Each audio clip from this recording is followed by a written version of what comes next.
Assalamualaikum warahmatullahi wabarakatuh. Alhamdulillahirabbil alamin ya teman-teman. Kita bisa berjumpa secara online. Nah, mudah-mudahan teman-teman semua dalam keadaan sehat walafiat, dilancarkan urusannya dan tetap semangat ya. Oke teman-teman, sebelumnya jangan lupa subscribe channel aku Felanarvi Official dan jangan lupa like dan komennya ya. Oke teman-teman. Nah, kali ini aku mau buat baju outdoor ya. Jadi, simak terus video aku dan jangan lupa ketinggalan dengan video-video aku yang sebelumnya tentunya teman-teman. Oke teman-teman, kita langsung saja ya dalam proses menjahitnya. Karena aku tidak sempat video waktu aku motong, jadi aku langsung ke mesin saja teman-teman. Nah, ini aku mau buat bagian depannya ya teman-teman. Nah teman-teman, sambil aku menjahit tentunya aku akan membahas tentang ongkos jahit ya teman-teman. Tentunya juga dengan berbeda model, berbeda juga harganya ya teman-teman. Dari bahan juga bisa kita menilai upahnya seperti apa ya teman-teman.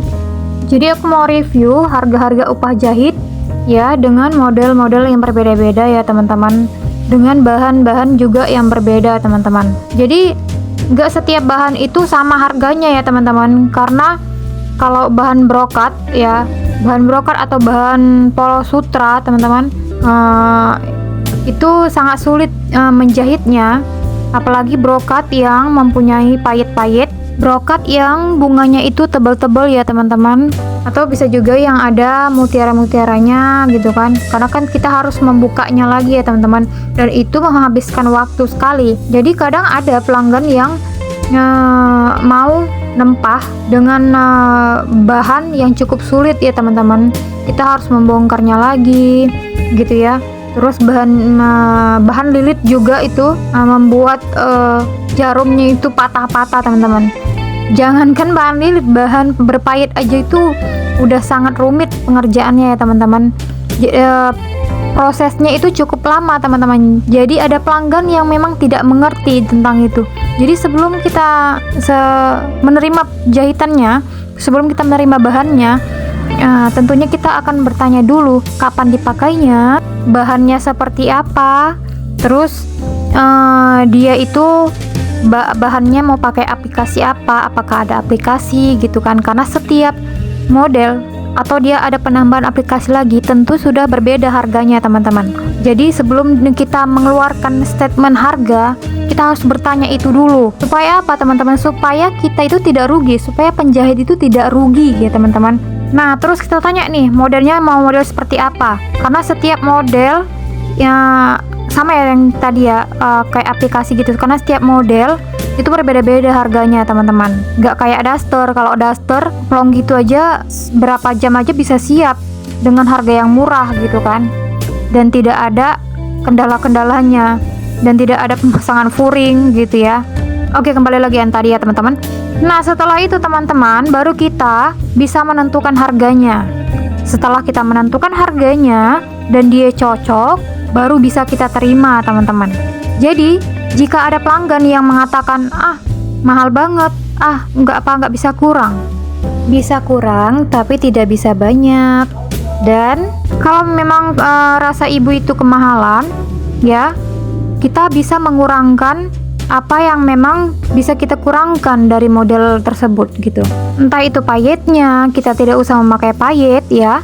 Entah itu aplikasinya, kita tidak usah memakai aplikasi. Terus dia jawab nih, enggak lah, kalau misalnya dikurangkan ininya, dikurangkan itunya pasti kan jelek. Nah, kalau misalnya ibu mau cantik, mau perfect, mau sempurna, berarti harus sesuai dengan harga bu. Jadi seperti itu ya. Nah teman-teman, berbagai macam pula ya jenis pelanggan-pelanggan itu ya teman-teman. Jadi tidak semua yang seperti itu teman-teman. Ada yang memang dia menerima harganya ya teman-teman. Karena apa teman-teman? Yang pertama, dia cukup berpengalaman dalam sistem menempah baju teman-teman. Jadi kalau misalnya ada pelanggan gitu yang suka menawar-nawar, itu kita sudah bisa membacanya teman-teman. Dia ini tidak pernah menempah gitu. Dia nggak pernah nempah baju, atau barangkali dia menempah baju itu hanya 5 tahun sekali gitu ya, 4 tahun sekali. Tetapi kalau pelanggan atau customer yang sering menempah baju atau dia menempah sebulan sekali gitu, tentu dia sudah tahu sekali bagaimana harganya, gimana broker dia yang beli gitu ya. Dia tahu sistemnya nih seperti apa pengerjaannya, dia tahu harganya seperti apa teman-teman. Ataupun teman-teman pelanggan atau customer yang memang uangnya tidak cukup ya teman-teman, itu banyak juga ya teman-teman. Nah, dari pengalaman aku ya teman-teman, biasanya aku kalau misalnya dia minta kurang gitu, aku bilang untuk bisa mengurangi modelnya, jadi bisa mempaskan dengan budget dan model gitu. Jadi jangan pula ya modelnya itu luar biasa, wow banyak aplikasi ya kan, terus pakai brokat, terus ada sambungan seperti ini, pecah polanya itu luar biasa sulitnya ya teman-teman, tapi harganya murah ya, di bawah harganya, dia mau harganya murah, nggak bisa seperti itu. Jadi lebih baik seperti itu kita tolak aja deh gitu, kita tolak aja dengan ramah tamah teman-teman, karena itu sudah tidak sesuai dengan akomodasi ya teman-teman. Kita kan banyak yang kita keluarkan. Yang pertama kita harus ada yang dibeli gitu, modal yang kita beli itu ada gitu teman-teman, seperti resleting atau dia memakai kancing, kita pakai kancing atau kancing bungkus gitu ya teman-teman, atau dia mau dipayet, kita harus membeli payetnya lagi. Kalaupun kita tidak mempayet sendiri, kita kan harus membayar tukang payet. Nah, kita kan harus menyocokkan harga kita sama tukang payet gitu. Jadi jangan sampai tukang payetnya harganya segitu, kita minta segini, udah berbeda ya kan teman-teman. Yang rugi kita. Jadi lebih baik itu kalau saya sih mundur alon-alon ya teman-teman. Dan proses pengerjaannya cukup lama ya teman-teman. Jadi kita mengerjakan pekerjaan itu contohnya bisa mengerjakan 3 baju gitu. Jadi kita ya lebih baik memilih mengerjakan 3 baju itu daripada menerima itu ya kan. Nah, jadi jangan kita merugikan diri sendiri teman-teman. Jadi kalau misalnya ada yang lain, penjahit lain ya terserah gitu ya. Kalau saya seperti itu. Kalau misalnya ada penjahit lain ya terserah, itu kan haknya sendiri. Setiap manusia punya haknya sendiri ya teman-teman. Nah, jadi lain ya kalau saya bagi pemula ya. Kalau misalnya pemula, kalau hanya untuk belajar untuk menambah ilmu gitu ya, terima aja gitu, karena saya dulu pun seperti itu. Pertama kali saya menerima jahitan harga yang cukup murah ya, yang pertama itu, dan model yang cukup sulit, itu saya telan mentah-mentah teman-teman. Karena apa? Karena saya ingin mengambil ilmunya teman-teman, gimana prosesnya, gimana cara pengerjaannya, gimana tingkat kesulitannya ya. Itu kan berbeda-beda, setiap model berbeda-beda tingkat kesulitannya teman-teman. Tentunya teman-teman, bukan hanya modal dalam saat kita menjahit itu saja yang kita pikirkan teman-teman.